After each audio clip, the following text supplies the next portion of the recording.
Vamos começar o jogo, galera. Eu vou dar algumas dicas e vocês têm que adivinhar quem é o cara. Homem barbudo. Não gostava da faculdade como alguém que você conhece, mas era muito inteligente. Beagle. Tentilhões. E aí, já sabe quem é o cara?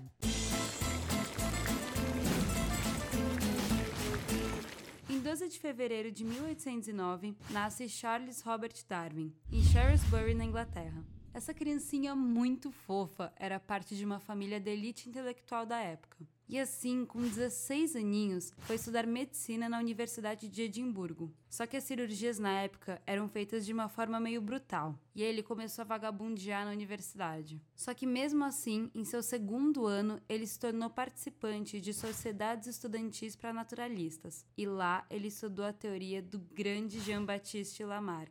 Lembrando, galera, se você ainda não viu o vídeo que fizemos sobre a vida do Lamarck, clica nessa girafa aqui, ó. Mas seu pai não estava muito feliz com essa sua falta de interesse em medicina. E então, matriculou-o na Universidade de Cambridge, para que ele se tornasse clérigo. Só que nessa época, clérigos tinham uma boa renda, além de que muitos eram naturalistas, já que explorar as maravilhas da criação de Deus era uma das suas obrigações.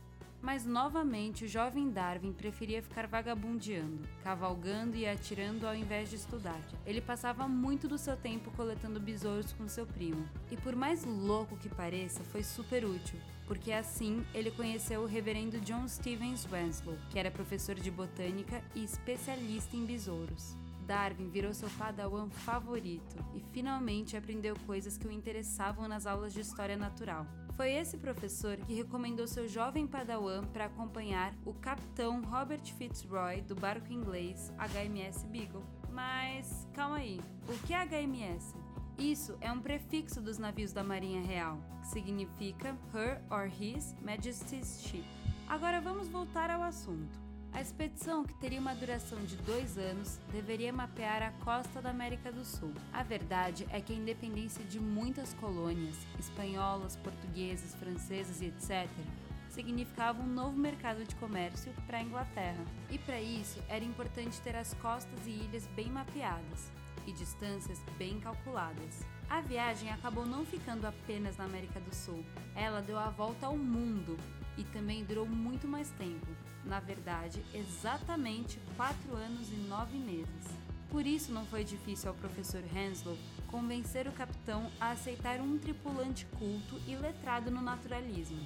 Viagens dessa duração eram muito chatas e o capitão não podia conversar com muita gente. Alguns capitães de viagens anteriores haviam inclusive se suicidado pela depressão de ficar sem falar com quase ninguém no mar por tanto tempo. Ou seja, Darwin foi aceito no HMS Beagle basicamente para que o capitão tivesse alguém à sua altura de cultura com quem conversar. Porém, como naturalista, Darwin, além de ficar conversando com o capitão Fitzroy, anotou e coletou dados valiosíssimos durante a viagem. As suas principais anotações foram nas Ilhas de Galápagos, e o que mais o assustava era como os tentilhões eram diferentes em cada ilha, fazendo parecer, às vezes, que eram espécies totalmente diferentes. Mas ao mesmo tempo eram parecidos entre si. Assim, ele começava a perceber como eles haviam, de alguma forma, se adaptado a cada diferente ambiente que viviam. Foi durante essa viagem que Darwin contraiu uma doença que o perseguiu pelo resto da vida. Muitos dizem que foi pela picada do mosquito, o famoso barbeiro, que ele contraiu a doença de Chagas na América do Sul, mas não há nenhuma prova disso. Enfim,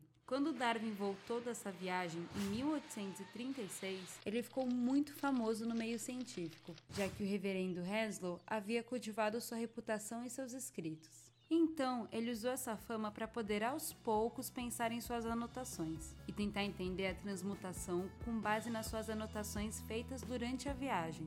Ao mesmo tempo, ele trabalhava em seu livro sobre a geologia da América do Sul e em um livro de muitos volumes chamado A Zoologia da Viagem do HMS Beagle. E esses 2 livros apresentavam as suas observações durante a viagem. Darwin passou anos estudando em segredo a sua ideia da transmutação das espécies, que seria um refinamento das ideias do Lamarck, já que ele sabia que a sociedade inglesa da era vitoriana era muito religiosa e apoiava a ideia de que Deus havia criado todos os seres como estão hoje. A sua nova ideia iria chocar muitos intelectuais à sua volta e poderia acabar com a sua reputação. Então, ele tentou estudar todos os argumentos que poderiam ser feitos contra a sua proposta, para poder revidar com respostas convincentes. Durante os próximos anos, Darwin continuou lançando novos trabalhos sobre diversas áreas de biologia, que o consagraram mais ainda.